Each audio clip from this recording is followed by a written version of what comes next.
it was either the first or second trap house. We're out there on the warrant, and there were these old ladies coming out of their houses trying to bring us bottled water. I remember one lady with a plate of cookies. I'm not kidding. And people just coming out and trying to thank us like while we're working. Like we're trying to, keep the area clear. SWAT still had their Bearcat out there, and all these people are coming out, and our first reaction was like, oh, here we go again. And it was the complete opposite. Mm. And I'll never forget that. By the time we finally wrapped up and said, okay, we've got enough guys, my partner at Dallas PD ran the stats, and he found in the 2 years that we had been working, there was a 40% reduction in violent crime.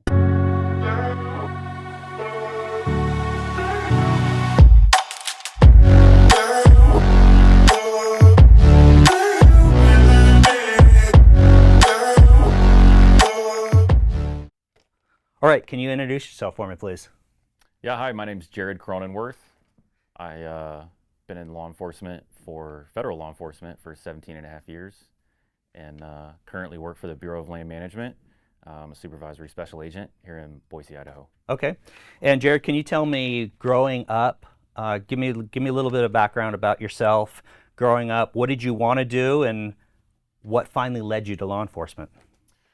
Yeah, so I grew up, born and raised in Odessa, Texas. If you've ever seen Friday Night Lights, that's where I'm from. So lived in the same house from the time I was born until I moved out when I was 18, and an only child, and two awesome parents who were just celebrated their 50th wedding anniversary a couple weeks ago, and had a pretty normal but simple childhood. Our house was very small. We were pretty simple people, and somehow throughout my life, I was never really exposed to law enforcement. I had no family members that were on the job. I had no, family friends or anything like that. I didn't have a natural interest in it. In fact, I spent pretty much most of my childhood wanting to be an aerospace engineer, of all things, from probably about the time when I was 10 years old. And it was either that or be in the Air Force. My entire bedroom was decorated with every Air Force poster you can possibly imagine. And two of my uncles worked for Lockheed, and they would send me every Lockheed poster imaginable. And that's all I could think about my entire, especially teenage years and in school. I was a bit of a nerd. I was very focused on my academics and played a little bit of sports, but it was definitely not the most important. And What was it about aerospace engineer that? So a big part of it was my fascination with aviation, and not necessarily flying, but the mechanical side of it, like just how things work, how these planes are able to do what they do.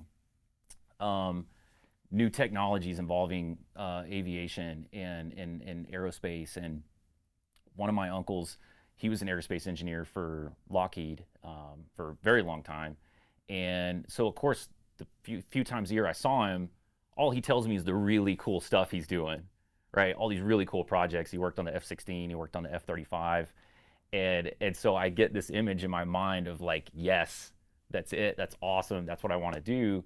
And I kind of had this also thought of like, well, the Air Force is such a good route. Like, we were not people of money at all, and I'm thinking like, all right, how am I gonna pay for college? Like, well, the military sounds great.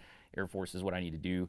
I had this thought in my mind for the longest time, until I had a pretty bad accident when I was 14. Broke every bone in my right leg, a couple of bones in multiple places. And it was pretty severe. Almost lost my leg, and went through a ton of rehab. 13 surgeries total over 4 years. I thought it was 10, and I was saying something to my mom the other day, and she's like, "No, it was 13." It was 13. I'm like, I've been saying 10 for like 20 years. But no, 13 surgeries over 4 years. Most of them kind of towards the beginning to fix everything. And once I was fully recovered and actually walking again, which took me about a year and a half to even walk again, maybe a year. The military was way out of the picture. that was not going to happen. So I very much focused on my education and just doing well in school, and laser focused on an engineering path. And graduated high school 11th out of a class of, I think, about 650 graduating students. So we had pretty big high school. And but then college was a little bit of a struggle to figure out what to do, because I couldn't afford to go out of state. There's only a couple of colleges in Texas that had aerospace engineering. Plus, I was still recovering from my final surgery, which I had after I graduated high school, so I couldn't move right away. It was a bit of a mess, but I ended up at UT Arlington. They have a great aerospace engineering program there. I did a year of classes, just some intro to engineering, and I'd always been very good at math. It just came naturally. Well, when math comes naturally to you and it's always easy, and then suddenly you get to a level of calculus that is like an alien language, which is what happened to me. I was like, wait a minute, I don't like math as much as I thought I did, and I have a lot more to go if I'm going to continue in this career field. And so I kind of had this sudden realization at the age of, I probably would have been 20, maybe about to turn 20, when all this happened. I'm like, all right, what am I going to do now? So I was a bit lost. I changed my degree program into aviation management, which fell in line with more like airport operations or working on the business side of like a Lockheed or a Bell helicopter or a Boeing, something like that.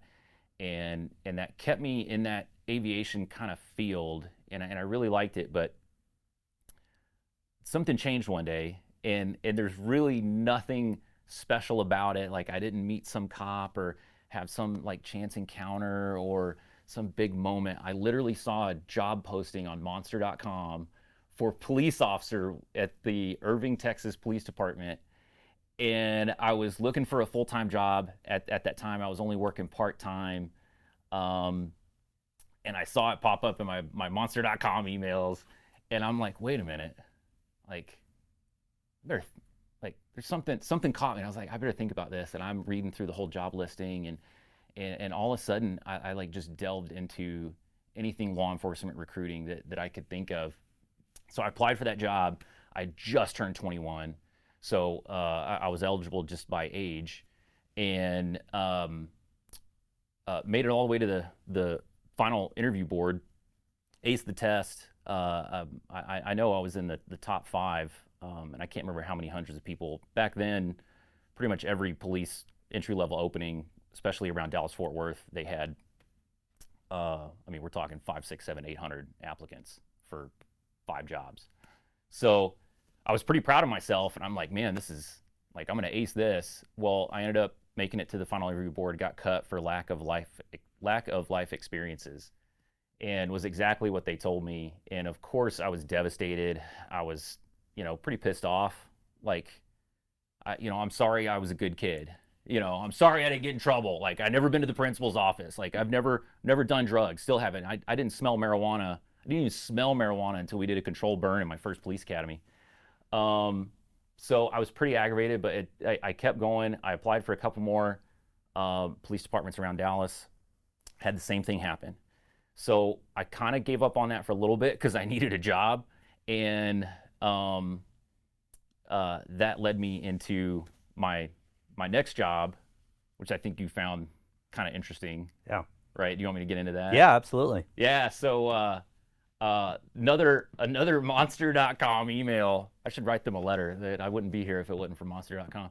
I'm looking for a full-time job. I'm only working part-time at Bell Helicopter. Loved it there. Amazing place. It was at their main plant in Hurst, Texas. But it was just part-time, and they had nothing for me full-time at all until I graduated. And so I see a job opening at a car dealership, at a Mini Cooper dealership in Arlington, Texas. I love cars, huge car guy. I'm like, you know what? I could work at a car dealership. Like, this would be great. So I apply, I get the job. I end up selling brand new Mini Coopers in 2004. This is a year after they first came out. Absolutely did a great job at it. Loved it. And the funniest thing that I like to tell people now, if they ask me, like, what prepared me for my career, or, whatever, I tell them I got a job selling cars. And at first, of course, that doesn't make sense. Like, how does selling cars have anything to do with Right. law enforcement? I was fairly introverted my whole childhood and up until that point, selling cars. And that job forced me to learn how to talk to people. It forced me to learn how to read people, and for me to be personable and relate to them. And like, nobody wants to trust a car salesman, right? Like, I had to figure out, how do I break that stigma? And it changed the rest of my life, basically. Like, I wouldn't be the person I am today if I hadn't sold cars for 2.5 years. Right. It's crazy. So I did that. I put off applying for police departments. I finished my degree, which I took the very long route finishing my degree. But once I did, I was like, all right, I'm not going to focus on aviation. That job field was pretty bad around that time. So what did you end up getting your degree in? Aviation management. Okay. I ended up graduating from Embry-Riddle Aeronautical University. So you still got your degree in Yep. aeronautical engineering, but Yep. then you knew that at this point you knew you wanted to go into law enforcement. Yes. Yes. So no rhyme or reason, just kind of got into it. Yeah. So it was about my at one point I did my first ride along. Oh, it was when I applied for Irving back when I was 21, and I was maybe just about a junior in college. And this officer I did my first ride along with, I was talking to him about it. He's like, do not change your career field or your degree field. Everybody's got a degree in criminal justice. Right. If you're already this far along in aviation management, he's like, stick with it. Like, we need a variety in this career field. We don't need everybody with criminal justice. And if you decide it's not for you, you've got something else you can focus on. Yeah. So that's why I stuck with that degree, even though I never lost the vision of what I wanted to do. Right. And I never lost that hope. So yeah, after I graduated and I had my degree, I started applying for some police departments again around Dallas. And this would have been 2005 when the announcement came out. Again, we got a theme here. Email on monster.com for a entry-level job opening with Immigration and Customs Enforcement. Okay. Did you know what they were? I had no idea. Okay. So at that point, ICE had only existed for 2 years after the merger between Customs and Immigration and Naturalization Service. So no, I had zero clue what ICE was. I had to Google it. I had to look it up. I still barely understood what the job was. All I knew is it was federal law enforcement, and I could apply because I had my degree. And so I qualified at a GS7 entry level. Okay, so GS7, you start with ICE, DHS. Yes. Yep. Okay. Yep. How old are you? With ICE, I was 25 Okay. When I went to the academy. I was 20. I think I was 24 when I actually started my testing and stuff. Okay. So yeah, got offered the job relatively quick. That was their first big push of new hiring since the creation. They had done some hiring, but they were still kind of figuring it out. I mean, it's a brand new agency, right? So, I was in the first big hiring push, and went to the academy at the Federal Law Enforcement Training Center when I was 25.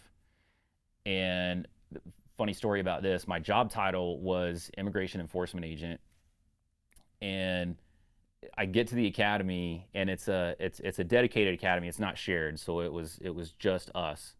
There's 24 of us. We get there the first day, and we're all like saying hi, and and everybody's nervous, right? Your first day at the academy, and somebody says, "Hey, does anybody know what it is what we do?" And all of a sudden, everybody's like, "Oh, I was gonna ask that. I didn't know either."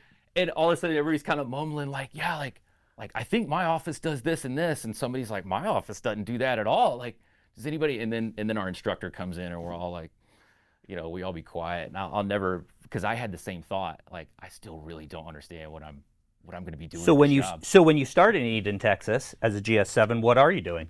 Yeah. So that was kind of funny. Like, once I got out of the academy, my first duty station was in Eden, Texas, just outside of San Angelo. So I ended up, basically moving back to West Texas, kind of area where I grew up. It was an office situated directly outside of a federal prison, where like 99% of the inmates were foreign born. So that meant vast majority of them, if not all, of those foreign born inmates were eligible for deportation because of their criminal convictions. Wait a minute, what year is that? That was 2006. Wow. So 2006, even back then, you're having this issue of foreign-born nationals coming over, having to deport them. Yeah. Okay. Oh, sure. Yeah, and I can't remember how many, because there was a few Bureau of Prisons facilities around the country that specialized in that. They specialized in housing foreign-born inmates, and so it was a cool program. I mean, it was super boring for a 25-year-old rookie federal agent like me, because it was a lot of paperwork. Yeah. So basically what we were doing is we were preparing all of these inmates for their deportation process. So I'm literally just doing paperwork at my desk. So what's your title? Are you a special agent at this point? Nope, immigration enforcement agent. Okay. GS 1801 job series. Okay. So when you get transferred to Dallas, is that a new job series? Or are you a special agent there? So I got to move to Dallas as an immigration enforcement agent for about a year. And in that time, I was in the process to get hired as a special agent with Homeland Security investigations. And that came through after I'd been working in Dallas as an immigration agent for about a year. Okay. And that all lined up perfectly because when I was at the Dallas ICE office, I became a kind of collateral intel / gang intelligence officer. So basically what that allowed me to do is, as we have detainees come in for processing or removal or whatever we're doing with them, I got training on just gang identification, gang familiarization, how to read tattoos, conducted a lot more interviews that my counterparts or my coworkers weren't doing. And I absolutely loved it. So that gave me an in to the HSI gang unit at the time in Dallas, because when I would get something good, I would call them up and say, hey, I've got this guy. He's with this clique, this gang. He knows this and this. You want to talk to him? And then they would come over to our office and do a custodial interview with this guy. And I would get to sit in and kind of be exposed to what they're looking for, what they're doing, cases that they're working. And so they got to know me. And when I got the call for my job as a special agent, complete other dumb luck story, they only offered me Dallas. And at the time, they were mostly only offering border locations, a couple of interior locations, but complete luck that I got Dallas. And I found out later, real quick, the only reason the special agent in charge at the time picked me is because when he saw my little hiring packet, it said I had a degree from Embry-Riddle Aeronautical University, and his nephew went there. And he tells me later, after I'm back from the academy and I meet him for the first time, and he's like, oh yeah, there's something about you. And I was like, well, I was an IEA with ICE for 3. No, not that. And he's like, where'd you go to school? I said, Embry-Riddle. He goes, you're my guy. Just like anything else, right place, right time, and who you know. Oh, it was absolutely incredible. And I'm just standing there like, thank you, sir. I don't really know what to say. And so that's how I got selected for Dallas. And I did not want to go anywhere else. I didn't want to move again. I didn't want to go down to the border. So when that happened, I couldn't believe my luck. So I have to go to the academy. It's a completely different academy. So I go back for, it's 2 different 3-month academies that are back to back. So I'm gone for 6 months. And this is in 2009. So I'm gone for 6 months and I come back as a special agent with HSI in Dallas. Okay, so when you're in Dallas now, are you working gang cases then? Yeah, so I got put as a rookie into the gang unit because of the guys that I already knew. Okay. Because of the work I'd already done with them. They had talked me up to the group supervisor there at the time, and he was a great dude, great supervisor. He protected me the entire time I was gone, because when you're a rookie at the academy for 6 months, you'll get shuffled around, and supervisors will have meetings, and they'll be like, oh, well, I just lost this guy, so I need like 2 more rookies, and they'll be like, oh, gangs, well, you're going to lose Jared, and he's going to go to this group. And that happened multiple times, and my boss put his foot down, and he's like, absolutely not. Jared's coming to the gang unit. And so I owed him a ton, because that's all I wanted to do. is working a gang unit. Okay, so when you're there, let's talk about two of the cases you worked on. We discussed Yeah. two significant cases. So, why don't you tell me about those? Yeah, just to give everybody a little background of kind of how we operated as a gang unit, because we were very boots on the ground, kind of support system to any gang unit within Dallas Fort Worth area. So we worked with any full-time gang unit at any police department all over DFW, and we kind of each had our own little niche depending on where we lived. So obviously I lived closer to Dallas than half of the guys in my group, so I spent more of my time with Dallas PD gang unit. Two of my buddies lived closer to Fort Worth. They spent a lot more time with the Fort Worth gang unit, and so on. But we worked as a group pretty consistently all over the place, all over DFW. If a gang unit called us and said, "Hey, we're on a manhunt, we've got a warrant, we just had a shooting, or we're trying to do surveillance on a trap house and we've got no covert vehicles, can you help?" We'd be there immediately, doing whatever they needed, and it was an absolute blast and some of the best times in my career. So that led into a couple of long-term cases that me and my partner at the time worked jointly with a partner of mine who's now a very good friend, who was with the Dallas Police Department gang unit. So we had one that was kind of unique. It was a very stereotypical narcotics case, but it was unique for us in the fact that we got started with a specific problem in a specific community in Dallas where this one Serranos gang was just causing trouble. They were selling a little bit of street level dope, mostly weed and crack, if I remember right, and then just causing other normal problems, just robberies, burglaries, whatever. So we knew they were a problem, and this area had been plagued by gang issues for decades. So we're like, okay, we need something to do. Me and my partner, we're both still fairly new. We'd been on the job for maybe only a year when we started working the case, and we basically worked our way up over 3 years from starting with just 16, 17, 18-year-old gang members selling dope on the corner and committing burglaries and robberies, and we worked that up to who was supplying them and who was supplying that guy and who's all in line with that guy in the neighborhood, all the way up to their main connect from Mexico, who also resided in Dallas and was bringing up his cocaine straight through the border. So that was pretty unique for our group. It had never been done before, as far as taking a kind of lower level gang issue and continuing to work it up the levels over and over and over. And it finally culminated in us doing our first wiretap case, and first for the unit. And me and my partner did that, and that was something I never want to do again. As I'm sure you know, it's a lot of work. I'm super happy we did it. We made a huge difference in this community, or at least I'd like to think we did. We put a lot of gang members in jail. We put a lot of mid and upper level drug traffickers in federal prison. And then the coolest thing about the case is, over that 3 years, we had so much intel coming in about just everything else going on. Like, oh, well, this guy over here, he's a 3-time felon, been deported twice. He always has a gun on him. Or this guy over here, he's been deported 4 times. He's always got a gun and dope on him. This guy's a fugitive for this. We solved, I think, 2 cold case murders, maybe 3. 2 I remember distinctly. And I'm talking cold case, like 10, 15-year-old murders. And all of this is while we're still working our bigger case.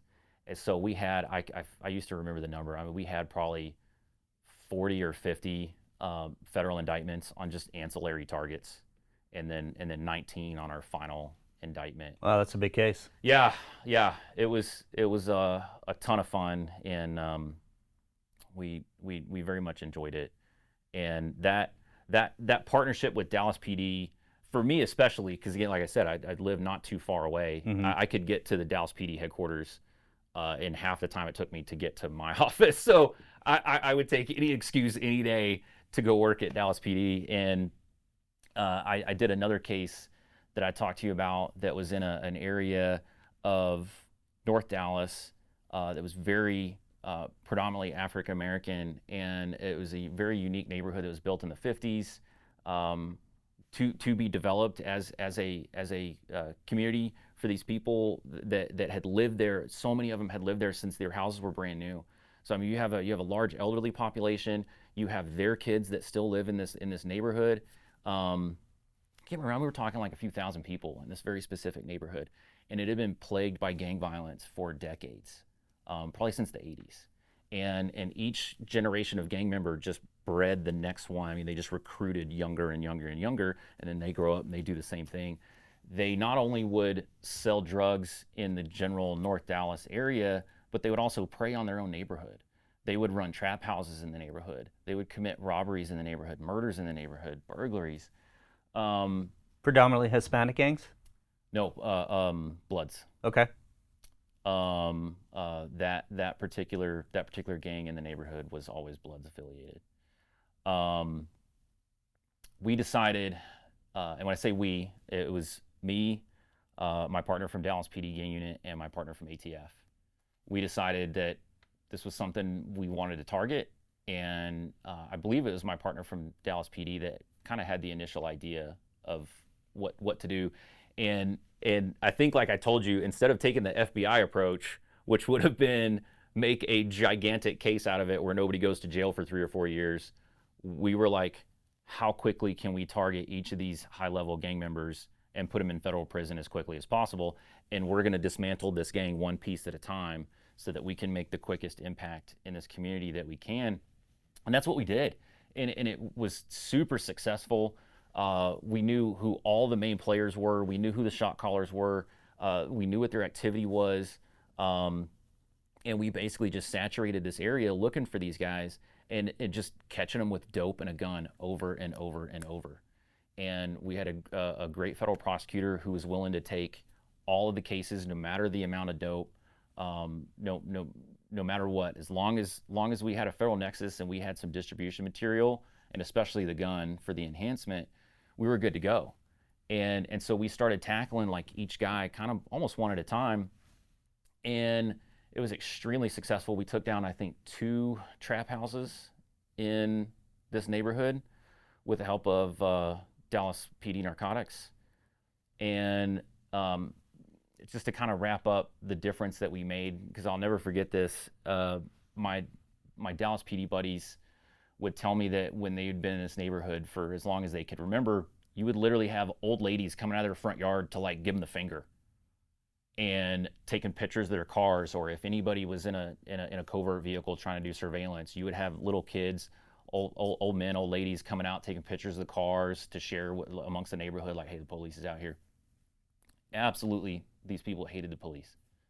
And by, can't remember if it was the first trap house or the second, but we had already put a number of kind of the higher up guys in the gang. We put like 2 or 3 of them in federal custody already. And my partner from Dallas PD was having a lot of interaction with a community organization. They had like a rec center in the neighborhood and stuff, and he was talking to them, just giving them ideas of, hey, here's what we're trying to do to help your neighborhood. So word was getting around. It was either the first or second trap house. We're out there on the warrant, and there were these old ladies coming out of their houses trying to bring us bottled water. I swear I remember one lady with a plate of cookies. I'm not kidding. And people just coming out and trying to thank us, like, while we're working. Like, we're trying to, keep the area clear. SWAT still had their Bearcat out there, and all these people are coming out, and our first reaction was like, oh, here we go again. And it was the complete opposite. And I'll never forget that. By the time we finally wrapped up and said, okay, we've got enough guys, my partner at Dallas PD ran the stats, and he found in the 2 years that we had been working, there was a 40% reduction in violent crime. Wow. So very satisfying. Yeah, 40% reduction in this neighborhood. And now the sad thing is, as time goes on, I don't know how it is now. Yeah. But at least at the time, right? Yeah. Okay. At the time, I feel like we made that big difference. But yeah, it was a lot of that. A lot of support in communities. That was probably one of my favorite things. Is as a Fed, you can get stuck in this kind of higher level view of what's going on, and working really big cases and big criminals, which is great. That's what we're there for. But I could see that a lot of my coworkers lost, like kind of couldn't see the forest for the trees sometimes, and lost sight of the impact that they were truly making in the community. And I love that I got to see that the little bit that I did. Yeah. But yeah, I eventually got moved out of the gang unit and got moved to a group at Dallas-Fort Worth International Airport, and that was actually a ton of fun, even though I was pretty pissed about it, because I had started working cases that they had wanted the group at DFW to work. And but I was finding cases with the tiniest gang nexus to get creative, and it was a lot of I was trying to work cargo theft and like large scale organized retail theft and property crimes that all started with a gang nexus. And anyway, so I got rewarded for a whole bunch of hard work by getting force moved to a group I didn't want to go to, but it was a blessing in disguise. I miss those guys a ton. I got partnered up with a sergeant with the DFW Airport Police who was looking for help running a money interdiction squad. So he taught me everything I know about interdicting dope money coming through the airport, which happens a heck of a lot more than people would ever think. And so we got that going, and then plus just any crimes related to the airport. And then I was working some old school customs cases there at the airport with Customs and Border Protection. And then I kept working some organized retail theft and some cargo theft, and trying to have a little bit of a nexus to the airport. But it was super fun. So yeah, total blessing in disguise. And in the middle of all that, I applied for a transfer to Boise, Idaho. Okay, so let's talk about that. Yeah. I want to ask you a couple questions about transferring to Boise. So the first two questions is, what's the difference between working in Texas versus Idaho with DHS? Yeah, it was an eye-opener. I had this very naive notion. I like to say I thought Idaho was going to be exactly like Texas, just with mountains and prettier when it came to the work. Yeah. And that was not quite the case. And I don't want to make it seem like it was bad. I guess maybe I was spoiled with how the camaraderie is in Texas, and how literally anybody with a badge will bend over backwards for anybody else. I kind of like to say I felt that all over Texas, and especially in my experience, it didn't matter the badge on your hip. It didn't matter who signed your paycheck. If you came to another agency, state, local, fed, didn't matter, and asked for help, the immediate reaction was like, yep, we got your back, brother. What do you need? What can we do? Yeah, and you and I talked about it. This is more of a competition feeling up in Idaho versus camaraderie in Texas. Little bit. Yeah. Little bit. Yeah, I never, ever got a sense of anybody competing over what we were trying to do in Texas, again, whether it was state, local, or fed. Well, excluding the FBI. We can't have an episode without some FBI jabs, right? So I moved here and super excited. I volunteered for it. My wife and I had a trip to Boise a long time ago, fell in love with the area, and it was just a place we were like, if we can ever move here, we got to do it. We got to do it. This place is amazing. So anyway, long story short, it happens. I move up here, so I'm still a special agent with HSI, but now I'm at a small office where there's not individual groups. And it's good and bad. It's bad in that you don't have that directed focus as when you're in a group, because you kind of have the freedom to work whatever is within your authority, and HSI has a ton of authority. So I get here and I'm like, all right, now I've got the freedom. I can go work with whoever I want. And my initial thoughts, and I put myself out there immediately, trying to meet with partners, trying to meet with local PDs, sheriff's offices, like anybody that would take my phone call and let me come and say hi.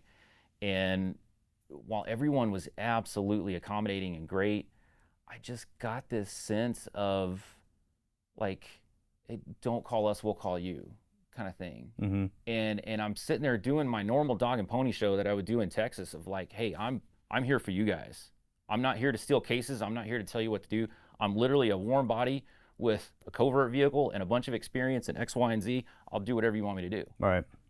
And while everybody was super friendly, and I definitely met some good friends pretty quickly, the departments as a whole just didn't have that, like, yeah, come on in, like, what can we do? Mm-hmm. Like I had in Texas. And I sensed some competition between the departments, and just to put it vaguely, like if you went to one department and you're like, well, we got this bad guy we need some help with, but he lives in this city and he does most of his crimes in this city, but he's done a couple of crimes in this city, but I love working with you guys. The sense would kind of be like, that sounds like it's a this city's department or problem. Yeah. Not ours. Yeah. Thanks, you know. Yeah, and I hit a little bit about that on one of our episodes with Matt Reimer. We discussed that a little bit, and it's, you know, it's odd. Just like, hey, we're just here to put people in jail, and yeah, you know, yeah, who cares who has what badge? So that's the philosophy that I've kind of operated with my whole career.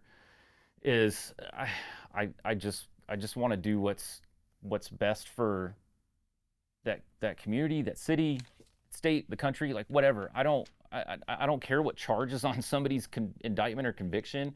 I don't care whose name's on the press release. I just want to do my job and help other people do the same thing and put bad people in prison. Yeah. And that's seriously it.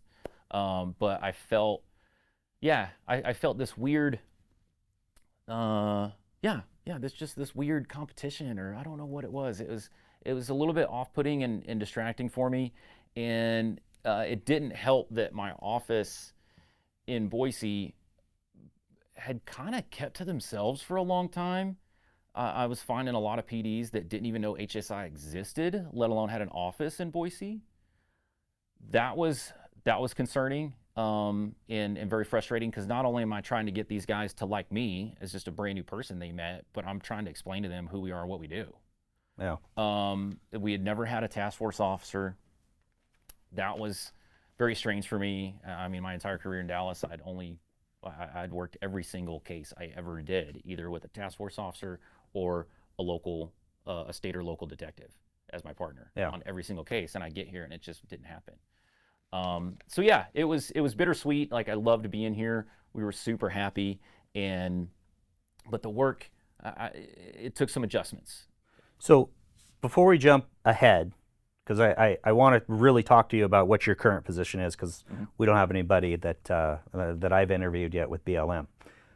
Can you just give the audience a flavor? You started working sex trafficking type cases. Tell the audience your experience in terms of where sex trafficking occurs or happens and how that comes about in Idaho. Yeah, that was a huge task. I'll give my old partner the absolute vast majority of the credit for getting that going. It was a project that he was very passionate about, because it was just not something that had been worked in Idaho by anyone, fed or local. In fact, trafficking, sex trafficking or labor trafficking as a state crime didn't exist in Idaho until 2018. It wasn't even a crime until 2018. So how are you going to have units investigating a serious crime in the state of Idaho when it's not even a crime until 2018? So I knew my partner needed help, because it was just too much. It was too much for him to take on by himself. So I start going around with him to all kinds of meetings, meeting with any police department that would talk to us. We met with a bunch of non-governmental organizations, NGOs in the area that specialize in helping people who may be victims of any kind of trafficking, and reaching out to them, explaining to them what HSI does nationwide, investigating sex trafficking, because it's a huge thing of what the agency does and has for the last at least 10 years or more. And there are dedicated groups in bigger cities. We had a sex trafficking or human trafficking. We had a human trafficking group at my old office in Dallas that was amazing. And so we take on this task, and it's like, where do you start? how do you find victims if nobody else is looking for them? How we're not experts. My partner didn't work trafficking at his old office. He came from a big city like me, and I had a little bit of exposure from the gang side helping our trafficking group. I knew it was emotionally draining, and I avoided it. But here we were like, somebody's got to do it. So we start finding girls to interview that we start from the NGOs. They lead us to different possible girls that are willing to talk to us. And we do a lot of our interviews from the women's prison here in Boise, because a lot of the girls were locked up for pretty low-level drug offenses, possession offenses. So a lot of our interviews are out there. Some of our interviews are at the office of whatever NGO we're working with. But we interviewed, within the first year of trying this, we kind of kept a tally because we were having to generate our own stats. There were no stats.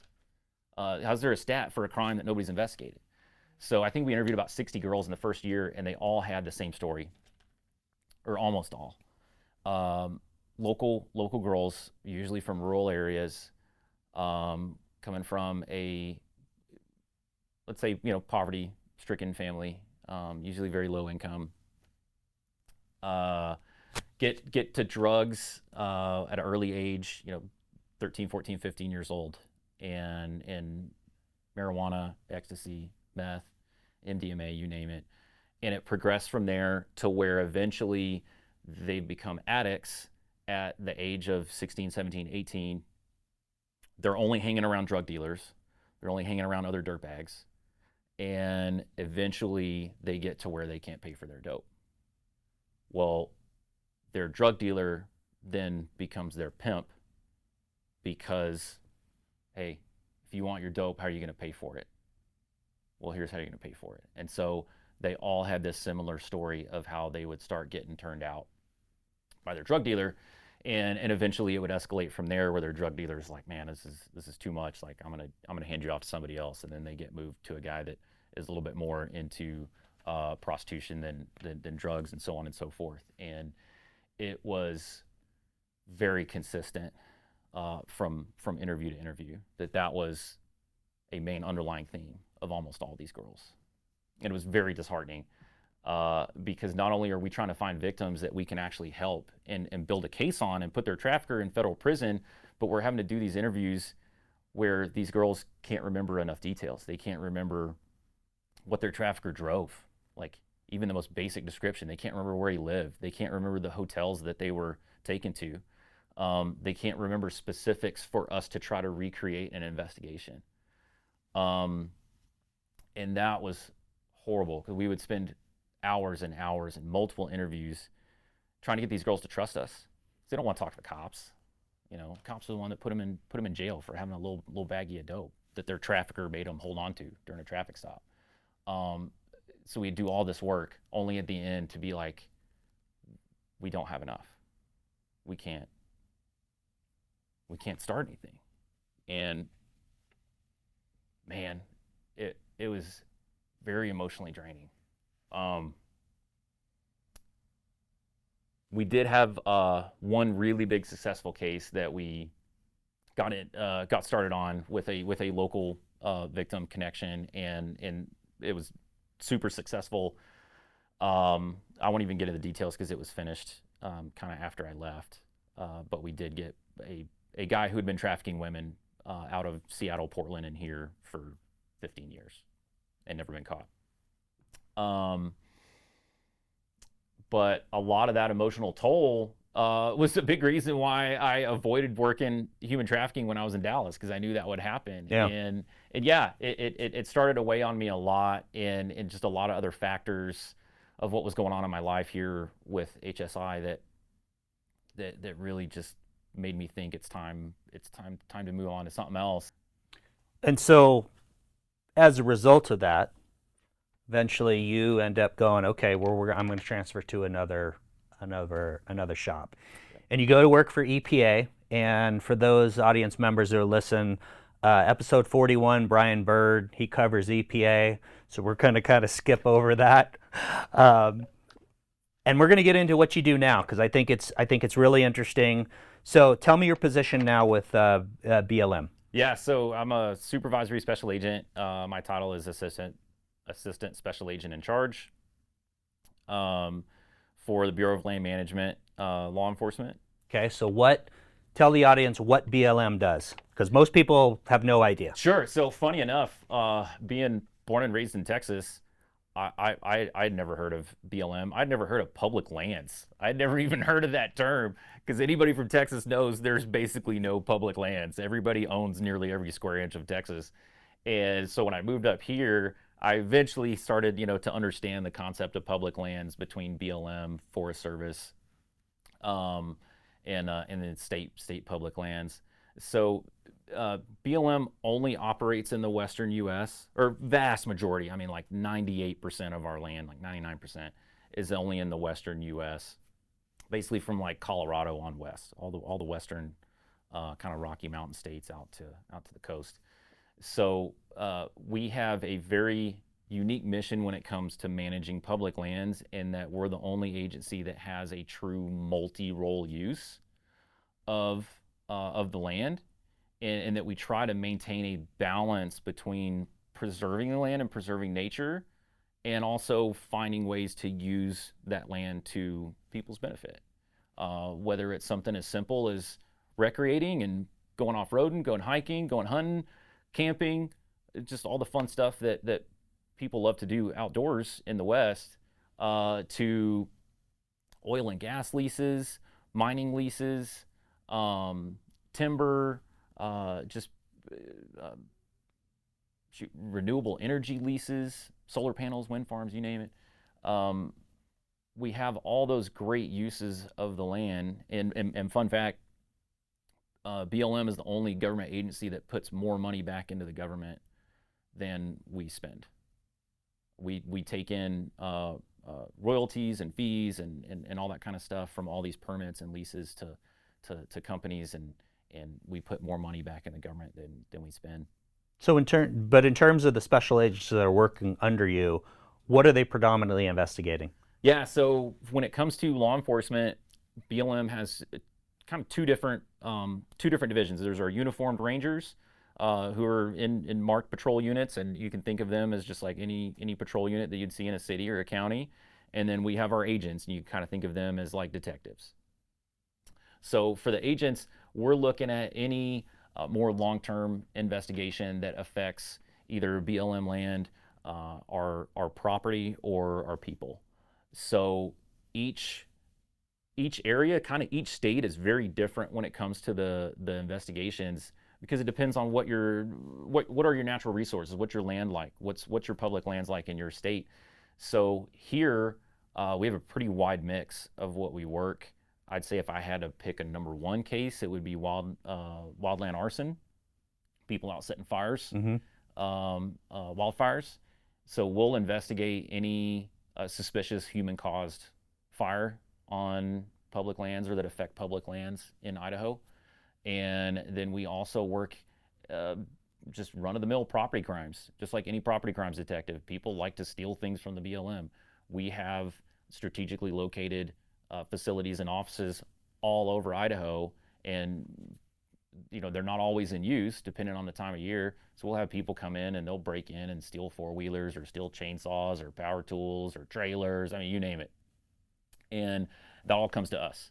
So then we work that as any theft of government property case and try to recover the property and put somebody in prison for doing that. And then we also, I pride the fact that we do our very best to work our cases wherever the case goes. And that's me as a supervisor, that's always been a kind of basic tenet of how I do my job. Like I want to see this case where it goes. It's not my job to tell some other agency to do their job. Like, I started this because I have the authority, I have the knowledge, the skills, and the means to continue this case wherever it goes. And we really try our best, even with very limited resources. We're a small agency, to continue on wherever the case goes. So if a small arson turns into a completely weird and random money laundering wire fraud case, like we're going to do that. I know we may need some help, but we're going to do it. It may turn into a narcotics trafficking case. Could turn into a gun case. So we work with the ATF. So we do a lot more than people would probably ever imagine. And then each area. So just for instance, marijuana grows, illegal marijuana grows are still a thing on much of BLM land, more in California and Western Oregon. But we've got agents out there that work marijuana grows all the time. And we haven't really seen that in Idaho a lot, and some of the other states don't really see it anymore. But we kind of all have our niche as to what our office, each office is good at, and what you see out there on your public lands, and just trying to keep the land safe, the people safe, the resources safe. So Jared, can you give me an idea of essentially what's the purpose of BLM? I mean, what do they do in terms of the land and their management of BLM land, public lands? So the importance of what we do for me is being a kind of an arbiter of what's best for the land, but what's also best for everyone else, for the American people. And so just some examples of things that we help regulate to prevent overuse or abuse or whatever is, say, like ranchers can apply for grazing rights for their cattle, where their cattle can free range on BLM land, graze on BLM land. So we have a program where that's all monitored on what ranchers have permits in what area, like how much cattle's in what area. And it provides a benefit. Like, it helps, obviously, the ranchers. They're getting to graze their cattle for extremely reduced cost. And it helps the land to clear out brush, clear out wildfire fuel, basically, right? And help keep that land healthy while providing a benefit. And then there are other things like archaeological resources. There's tons of old archaeological sites, mostly Native American sites, that are on BLM land that need protecting, that need regulating, need studying.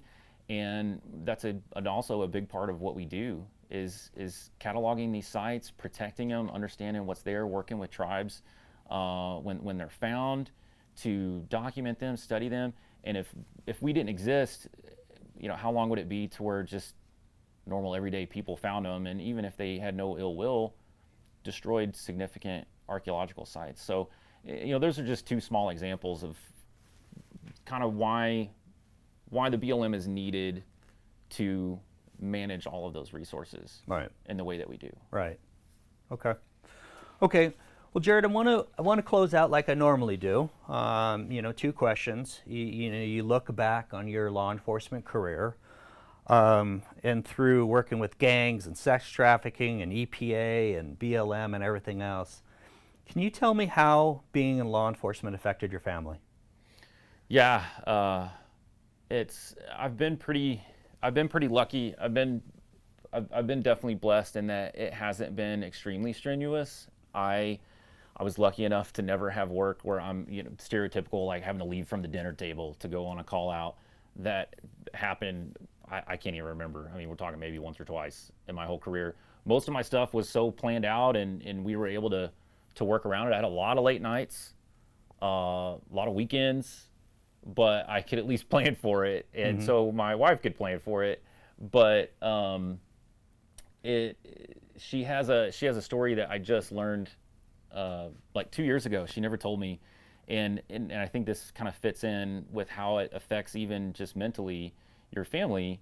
But I was a brand new rookie HSI agent in Dallas, and my wife and I weren't married yet, but we were living together, and I was fairly fresh back from the academy, and I'm going out on my first search warrant early in the morning. And I had already put on my gear at home, and because I had a brand new car, like I didn't have any of my stuff in my car, like it was a mess. So I had to gear up at home, which I didn't normally do. And so I come to tell her goodbye. She's still in bed. It's like 4:30 in the morning or whatever. And she said that she remembers, like she'll never forget it. She remembers kind of rolling over to like touch me and tell me good luck and be safe. And she felt my body armor, and like I had my external vest carrier on, and she felt it. And she said as soon as I left, like it hit her. It truly hit her, like what I was doing. And she said she rolled over and said a little prayer for me. And I didn't know that until like two years ago. She's randomly telling this story to some of her friends that are hanging out at her house, and they're drinking wine, and somehow this story comes up, and she tells them, and I overhear it. She didn't mean for me to hear it, and I'm like, wait, what? What is this? And I'm like, I had no idea. And she goes, yeah, that was the moment where like it hit me, and that stuck with me, all the time. Of every time you walk out the door, especially when you're going on an operation. And it's gotten better. I mean, obviously, as my career's progressed, I've done things that are, kind of a little safer. and now I'm just a supervisor, so she doesn't worry as much. But those things have always weighed heavily on her mind, and she has always been super supportive. And luckily, I did most of my kind of more dangerous stuff in the gang unit before my daughter was born. So she wasn't really exposed to it. She loves hearing my stories, though. Loves the stories. She's constantly asking for stories. Your daughter or your wife? No, my daughter. Okay. My wife lived through them. My daughter's constantly asking for new stories, and I'm like, I'm running out. I feel like I didn't do enough. But yeah, I mean, it's definitely affected. But I know we've been very lucky in that it could have been much more, emotionally burdensome on my family than it has been. How about any change in your attitude? I mean, you start off thinking you're going to go into aeronautical engineering. You have a very specific thing, and now you've done this whole career with law enforcement. Can you look back and has there been any change in your attitude toward people? Some people are very cynical. Some people kind of keep that optimism. How about you? Yeah. So I was extremely naive before I got in this job. Just naive to the way the world works, the evil that exists in the world. And a part of that was it's just my upbringing. Like, kind of like I talked about before, I never had anything bad happen to me. I wasn't a bad kid. I didn't run with any bad crowds. I had no idea what the criminal element was like in this country. And it was or really anywhere, like in your cities, in your small towns, it doesn't matter. And it was very eye-opening for me, and I have tried to maintain my same kind of optimistic outlook on the world and just how I live my life. But the main thing that this job has done is just make it that much easier for me to be aware of my surroundings, my community, like just the evil that exists out there. And how to be aware of it. And another quick story from my wife that she told me just the other day, because I don't remember this at all, but we've been married for like a year, and we're sitting in Grapevine, Texas at a nice restaurant, not fancy, but like nice. And we're sitting at a bar, like watching a Rangers game or something, and middle of the afternoon on like a Saturday, and she says she distinctly remembers, she won't ever forget it, I kept keeping my eye on this table that was not too far from us, like kind of behind the bar, because all the guys were tatted up, and they were all gang members. And of course, I don't remember this, probably because I did it all the time. And she's like, oh yeah, you kept like getting better looks at like one guy or this guy, and you're like, oh, that's what this tattoo means, and he's clicked up with this gang, and blah blah blah. And I was like, oh gosh, I'm sorry, hon, like I don't remember. And she's like, no, it's just how you were. Like it didn't ruin our time. She's like, it made me feel good that you were that aware of just where we were, even in a very nice part of Dallas-Fort Worth. Yeah. And just her being aware that, just bad people are everywhere. Yeah. But we can't let it get to us, and we just keep living our lives and trying to be good people. Jared, appreciate the interview. Thank you. Yeah. Thank you so much. It's been an absolute pleasure. Absolutely. Yeah.